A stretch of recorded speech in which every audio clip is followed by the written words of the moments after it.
छोड़ दी बानी बसु। आजकल मैं अपने अंदर एक निविड़ अभाव का अनुभव कर रहा हूं।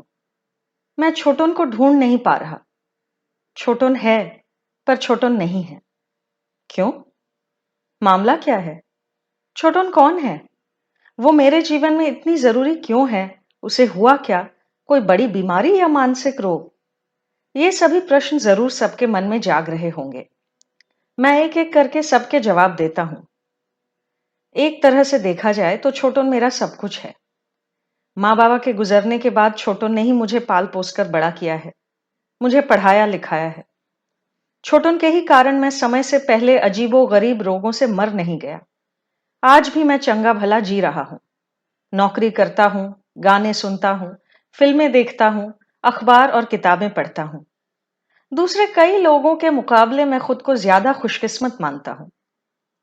ये सब कुछ भी नहीं होता अगर छोटन उस समय मुझे त्याग देती। त्याग ही सकती थी।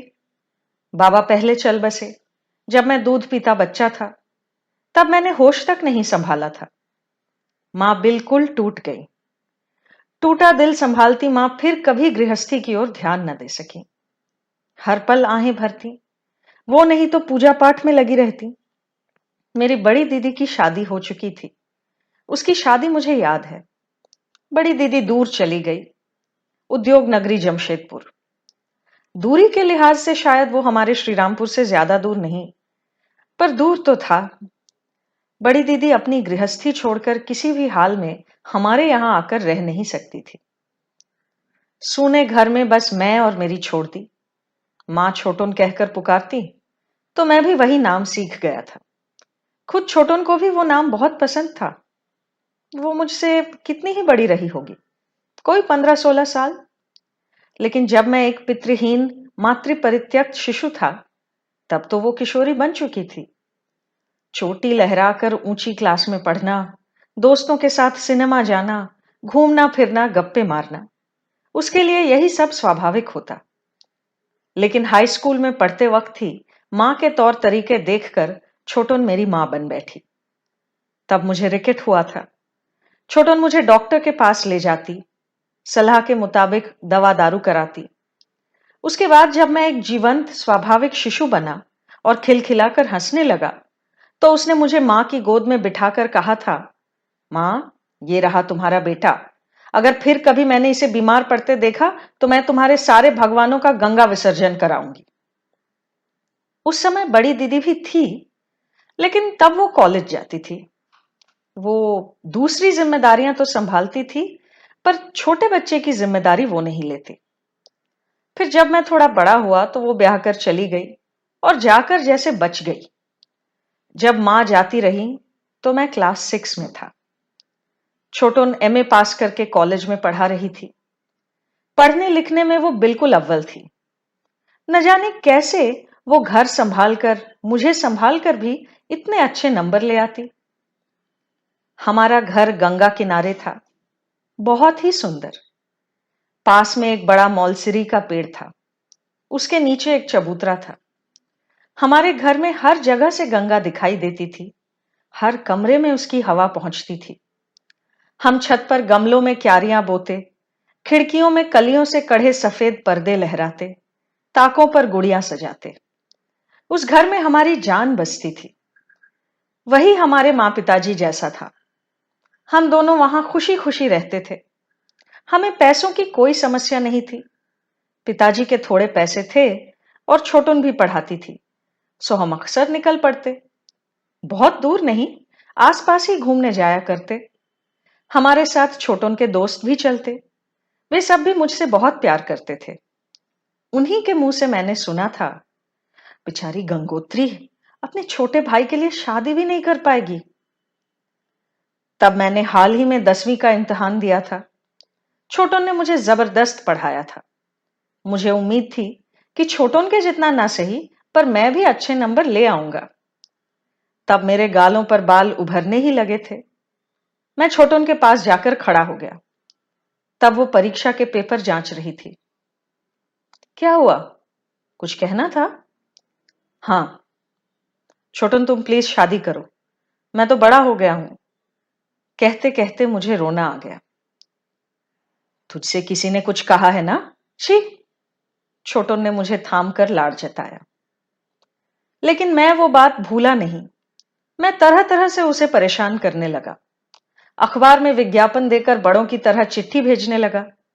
और उसी समय छोटन ने मुझे निश्चिंत करते हुए हमारे एक फैमिली फ्रेंड से शादी कर ली। काफी समय से उनका हमारे यहां आना जाना था। उससे उम्र में काफी बड़े भी थे। अपना घर बार भी नहीं था। सब कहने लगे कि मेरे ही लिए छोटन ने ऐसी शादी की। सुदीप दा हमारे घर रहने लगे। बहुत असामान्य न सही, लेकिन सुदीप दा आदमी तो भले थे। फिर धीरे धीरे मेरे दो दो भांजे आए। मजा आ गया। हमारा घर बच्चों के खेलने कूदने की आवाज और शोर शराबे से गूंज उठा। उनके सारे खेल और शरारत मेरे ही साथ होते। मैं उन्हें पढ़ाने भी लगा। वे बड़े होने लगे। मैं भी अपनी पढ़ाई पूरी करके नौकरी में जुट गया। बस इसी क्षण से छोटन धीरे धीरे मेरे लिए अनजान बनने लगी। वो लड़कों को बेमतलब डांटती। हम कितनी मुश्किलों में पले बढ़े थे, ये सुनाकर उनके कान पका देती। रिकेट होने पर मैं कैसा दिखने लगा था, इसका विस्तृत वर्णन देकर उनके साथ खूब हंसती। मेरे दोस्त आते तो छोटन खासी चिढ़ जाती। कोई लड़की आ जाए तो कहना ही क्या, बार बार अंदर बाहर करती। उनके चले जाने पर कहती, कितनी बेशर्म है आजकल की लड़कियां। एक लड़के के घर आकर घंटों गप्पी आती हैं, घर जाने का नाम नहीं। हमने तो ये सब कभी नहीं देखा बाबा। तेरे भांजे इनसे क्या सीखेंगे, ये कभी सोचा है? ऐसा कभी नहीं देखा। छोटन ये क्यों कहती मुझे समझ नहीं आता। क्योंकि छोटन के कॉलेज के दिनों में तो उसके दोस्त दिन रात आते थे। बहुत से दोस्त थे उसके। परिमल, सदानंद, असीम मुखर्जी। वो गप्पे हाँकते, मैं अपनी पढ़ाई करता। कभी समय मिलने पर मैं भी कुछ देर साथ बैठता। ऐसा तो कुछ बुरा मैंने नहीं सीख लिया। मैं छोटन के ऐसे आचरण से भौचक्का सा रह जाता। इस छोटन को मैं नहीं पहचानता था। घर में 4 कमरे थे। एक छोटन और सुदीप दा का, एक मेरा, एक बैठक खाना और एक मेरे भांजों का। बैठक खाने का इस्तेमाल मैं ही ज्यादा करता था। वहां हमेशा से मेरा स्टडी टेबल हुआ करता था, अब भी है। और फिर मुझसे मिलने जो भी आता वहीं बैठा करता था। एक दिन मैं घर लौटा तो देखा कि छोटन और सुदीप दा खूब झगड़ रहे थे। ऐसा मैंने पहले कभी नहीं देखा था।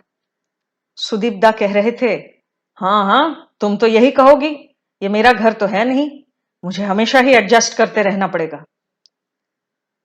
क्या हुआ सुदीप दा? पूछने की इच्छा तो नहीं थी, पर फिर भी मैंने पूछा। सुदीप दा ने कुछ भी नहीं कहा। छोटन ने कहा, अरे इनकी उम्र बढ़ चली है, तो ये अपने लिए एक अलग कमरा चाहते हैं। पूजा पाठ का शौक जो चढ़ा है। मैंने कहा मैं कहां से दूं। बस इसी बात पर झगड़ा हो गया। तब मुझे ध्यान आया कि सुदीप दास सचमुच कुछ दिनों से एक कोने में भगवान की मूर्तियां रखकर घंटी बजाते हैं, पूजा करते हैं, गा गा कर गीता पढ़ते हैं। क्या उन्हें हमेशा से इन सब का चस्का था? ऑफिस से लौटकर पढ़ने में और पूजा पाठ में ही अपना सारा समय व्यतीत करते। उनके पास उस तरह के कुछ लोग भी आने लगे, भक्त टाइप के। वे सभी बाहर वाले कमरे में ही बैठते। तब अगर मुझसे मिलने कोई आता तो मैं उसे अपने शयन कक्ष में बिठाने पर मजबूर होता। कोई लड़की होती तो मामला और भी अजीब सा हो जाता। क्या कहता मैं? ये उनके आपस का मामला था और उन्हें सुलझाना था। उसमें मैं क्या कहता? मैंने आज तक कोई डिसीजन लिया ही कहां। फिर एक दिन पता चला कि बाहर का कमरा पूजा घर में तब्दील हो चुका था। छोटन ने मुझसे पूछना तो दूर, मुझे बताना तक जरूरी नहीं समझा। मेरा छोटा भांजा अक्सर अपने बड़े भाई से झगड़कर मेरे पास आकर सोता। पहले हमारे जीवन में एक खुलापन था, हाथ पांव फैलाकर जीने का भाव था, जिससे कभी भी स्थानाभाव का एहसास नहीं हुआ। अब जैसे खचाखच भरे घर में रहना पड़ रहा था। मैंने एक दिन बड़े भांजे को खूब फटकारा, बच्चू, तू रोज रोज क्यों उपू से झगड़ता है? मेरे इतने से खाट में भी भला 2 लोग सो सकते हैं? और ये शैतान सोता भी तो ऐसे है। मैं कल बिस्तर से घर पड़ा था, पता है? छोटन वहां पहुंची। उसके चेहरे पर जैसे बादल घिराए थे। मुझे डर सा लगने लगा। छोटन ने गंभीर स्वर में कहा, बाच्चू, ओपू, तुम दोनों जान लो, ये घर तुम्हारे मामा का है। ये तुम्हारा अपना घर नहीं है। बात बात पर मामा को परेशान मत करो। मैंने कहा, तुम ये क्या कह रही हो छोटन? तुम इन्हें ये सब क्या बता रही हो? ये घर उनका भी है। भला ऐसा कोई कहता है क्या? ओह, तो अब तुम मुझे सिखा रहे हो? चलो, अच्छा है। हाँ, मैं मानती हूं कि इस घर में मेरा भी हिस्सा है। दीदी ने कहा है कि उसे अपना हिस्सा नहीं चाहिए। उस हिसाब से अगर 2 कमरे मेरे भी रहे, तब भी तुम्हारे हिस्से 2 कमरे पड़ते हैं। ये दोनों ट्रेसपास कर रहे हैं। उनके पिताजी ट्रेसपास कर रहे हैं और मैं चुप बैठी रहूं? अगर दरिया दिली दिखाने का इतना ही शौक है, तो अपना हिस्सा अपने भांजों के नाम लिख दो। क्यों? कर पाओगे? छोटन के चेहरे पर व्यंग्य की मुस्कान खेल गई। मुझे ऐसा लगा कि मैं अब यहां नहीं हूं। इस दुनिया में रहने के मेरे सभी अधिकार भी जब्त हो जाते हैं। ऑफिस में कंप्यूटर के सामने मैं शून्य भाव से बैठा रहता। काम नहीं हो पाता। मेरी कॉलीग मीनाक्षी ने पूछा, तुझे ऐसी क्या प्रॉब्लम है कि तू हमेशा मुंह फुलाए रहता है? देखकर तो अच्छा खासा लगता है। खाता पीता है, अच्छा तगड़ा है, 28 क्रॉस करने वाला है। शादी क्यों नहीं कर लेता? तब मुझे ख्याल आया कि बात तो सही है। मैं 30 का होने चला था। मुझे शादी तो करनी ही चाहिए। लेकिन मेरी अभिभावक छोटन थी। उसने तो कभी भूले से भी ये बात। 35-36 की उम्र में छोटन की शादी मेरे ही दबाव के कारण हुई थी। फिर अगले ही पल लगा कि शादी कर ली तो रहूंगा कहां? मेरा कमरा छोटा था। शादी की तो या तो भांजों का कमरा या फिर बैठक खाना, जो कि अब सुदीपदा का आश्रम बन चुका था, वो मुझे लेना होगा। यानी कि देना होगा। छोटन को उसका प्रबंध कर देना होगा। क्या इसीलिए छोटन ने? ऐसे में मीनाक्षी ने मुझसे कहा, उदित, मेरा एक काम करेगा? कैसा काम? मेदिनीपुर में मेरी छोटी रहती हैं, यानी छोटी दीदा, छोटी नानी। मेरी भी मां मेरे पैदा होते ही चल बसी थी। मुझे छोड़ दी ने ही पाला पोसा है। सिर्फ मुझे ही नहीं, मेरे भैया, दीदी, छोटे भाई, सबको। उनमें से सभी दूसरे देशों में हैं। मैं अकेली यहां हूं। बीच बीच में अपने घर जाती हूं मेदिनीपुर। जानता है उदित, छोड़ दी मुझे पहचान नहीं पाती। उन्हें अल्जाइमर हुआ है। मैं बता नहीं सकती मुझे कितनी तकलीफ होती है। ऐसा भी नहीं कि हमेशा पहचान नहीं पाती, लेकिन मुझे अजीब सा महसूस होता है। डर लगता है। तो खुद जाएगा तभी समझ सकेगा। अनकैनी सा है। चलेगा मेरे साथ? मैंने सांस छोड़ते हुए कहा, चलूंगा। वीकेंड पर शालीमार से आरण्यक ट्रेन लेकर करीब 2 घंटे बाद हम मेदिनीपुर टाउन पहुंचे। स्टेशन से पैदल विद्यासागर नगर। मीनाक्षी ने दूर से मुझे अपना घर दिखाया। वो रहा उसका घर। 2 मंजिला मकान। दूर से काफी सुडौल नजर आया। अल्जाइमर जैसा तो बिल्कुल नहीं। अव्वल तो मुझे इसी से चैन मिला। उस समय मेरी जैसी मनोदशा थी, उसमें टूटे फूटे मकान, मैला परिवेश, गंदगी, इन सब से दिल बैठ जाया करता।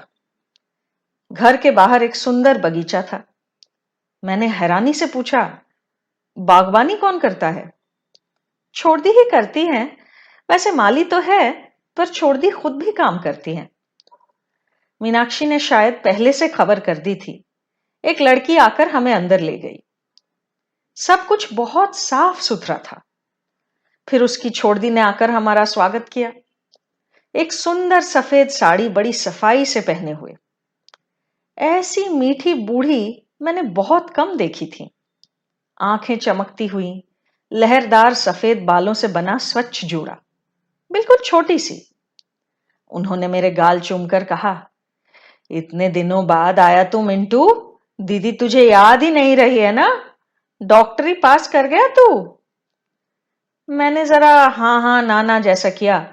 समझ नहीं आता था क्या करूं। जा मीनू, तेरा भाई इतने दिनों बाद आया है, जरा इसकी खातिरदारी कर, कहीं फिर से चला ना जाए। उन्हें टीवी के सामने बिठाकर हम अंदर वाले कमरों की तरफ बढ़े।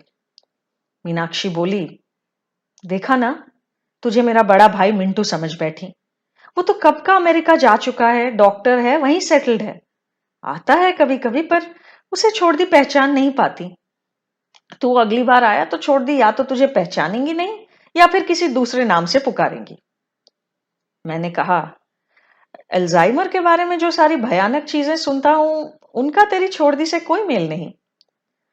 उसने कहा, पता है, रात को पहनने वाली ढीली मैक्सी पहनकर कभी कभी सवेरे सवेरे निकल पड़ती है। एक जमाने में खूब समाज सेवा किया करती थी, सभी उनसे बहुत प्यार करते हैं। एक दिन स्टेशन के पास एक चाय की दुकान पर जाकर कहने लगी, सर्वदास, मुझे एक कप चाय पिलाओगे? सर्वदास कभी हमारा नौकर हुआ करता था, बड़ा अच्छा आदमी था। अभी उसी का पोता तो रहता है छोड़दी के पास, वही गोकुल। वो और रमा नाम की जिस लड़की से हम मिले, वो दोनों ही छोड़दी की देखरेख करते हैं। और उनके इस तरह निकल पड़ने की सबसे बड़ी दिक्कत यही है कि घर नहीं लौट पाएंगी, न जाने कहां चली जाएंगी, कहीं ट्रेन पर न चढ़ जाएं। बड़ी मुसीबत है। अगर एक भी भाई यहां रह जाता, फिर मुझे इतनी फिक्र ना होती। उनका कौन सा इलाज चल रहा है? वो सब मिंटूदा ही संभालते हैं, वहीं से सारी दवाइयां आती हैं। इस बीमारी का कोई इलाज नहीं, बस थोड़ा दबाया जा सकता है, और कुछ नहीं। उसकी आंखें नम हो गईं। मैंने कुछ चीजें इधर उधर करते हुए पूछा, क्या तू इसीलिए शादी नहीं कर पा रही? वो चुप रही, फिर थोड़ी देर बाद बोली, क्या ऐसी जिम्मेदारी के साथ शादी की जा सकती है? तू ही बता, क्यों कोई शेयर करना चाहेगा ये सब? लेकिन मैं तो जानती हूँ छोड़ दी मेरे लिए क्या है, कौन है। मैं टीबी से खत्म हुई जाती थी, इसी छोड़ दी ने मुझे सीने से लगाकर बचाया। मुझ में पढ़ने लिखने की कोई चाह नहीं थी। छोड़ दी ने धीरज रखा, मेरे पीछे लगी रही और मुझे हर बार पास कराया। नहीं तो मैं आज कहाँ होती। आज जो मैं नौकरी कर रही हूं, मेरी अपनी कोई क्षमता है, अपना जीवन है, ये सब छोड़ दी की देन है। मेरे बड़े भाई बहन सभी स्वार्थी हैं, किसी के नहीं है। मीनाक्षी की बातें मुझे जानी पहचानी सी लगी। मैंने कहीं तो ये सब पहले भी सुना था, कहीं ना कहीं। वो अतीत में जी रही है, हाल की कोई बातें उन्हें याद नहीं। एक आदमी को दूसरा समझ बैठती हैं। ये सब कुछ मुझे तर्कसंगत जान पड़ा। अतीत उनके कर्म यज्ञ का काल था, कर्म भी और प्रेम भी। इतने सारे बालक बालिकाओं को पालने में प्रेम की भूमिका अवश्य रही होगी। उससे श्रेष्ठ समय उनके जीवन में कभी नहीं आया। न पति की बात करती है, न किसी और की। केवल एक ही बार मैंने उन्हें कहते सुना, रमा, ओ रमा, जरा देख तो मां को क्या हुआ। मुझसे बोली, मां की तबीयत आजकल बहुत बिगड़ गई है, दवा दारू कुछ करेगा कि नहीं? मैंने हिम्मत के सहारे बात को आगे बढ़ाया, क्या हुआ मां को? क्या हुआ ना, बच्चे बहुत सारे हुए ना, उसी से वो क्या होता है ना, मेरे ख्याल से शायद वही है। तू तो दवा का मास्टर बन गया है, तू ही बता ना। मीनाक्षी ने कहा, समझा ना, डॉक्टर शब्द उन्हें याद नहीं आ रहा, और शायद सूतिका रोग की बात कर रही थी, है ना? बहुत समझा बुझाकर हमने उन्हें अंदर भेजा, पर उनको बाहर ही आना था। यहां तक कि प्लेन पर सवार होकर विदेश जाना पड़े तो वो तक करने को तैयार थी। बाहर आकर मलिन मीनाक्षी बोली, अभी इतना कुछ कर रही हैं, फिर कुछ ही देर बाद सब भूल जाएंगी। कल ही मेरे हॉस्टल में फोन जाएगा, गोकुल या रमा नंबर मिला देंगे। छोड़ दी रोते रोते कहेंगी, मीनू मीनू, तू कब से नहीं आई, कितने दिन हुए तुझे देखा नहीं, एक बार आना बेटा। ट्रेन लौट चली थी। मैंने पूछा, मीनाक्षी, अगर कोई शेयर करना चाहे तो? क्या? कौन? क्या बक रहा है तू? वो तू कह रही थी ना कि किसे शेयर करने को बुलाऊं, और भला कौन शेयर करे। कह रही थी ना कि इसीलिए तू शादी के बारे में नहीं सोचती। मुझे पूरा समझाना पड़ा। क्यों, तू शेयर करेगा?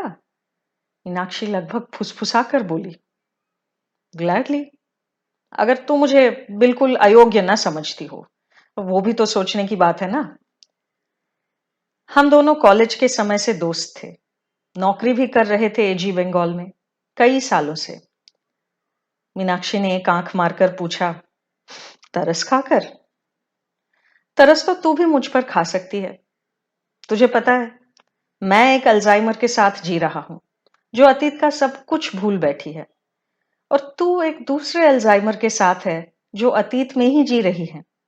हम दोनों स्वस्थ हैं, इन्हीं के साथ हमें टिके रहना है। तेरी छोड़ दी की बीमारी मेरे लिए स्वास्थ्यवर्धक है, उसके साथ मैं जी सकता हूं। मेरी छोड़ दी की बीमारी हर पल मेरा दम घोटा करती है।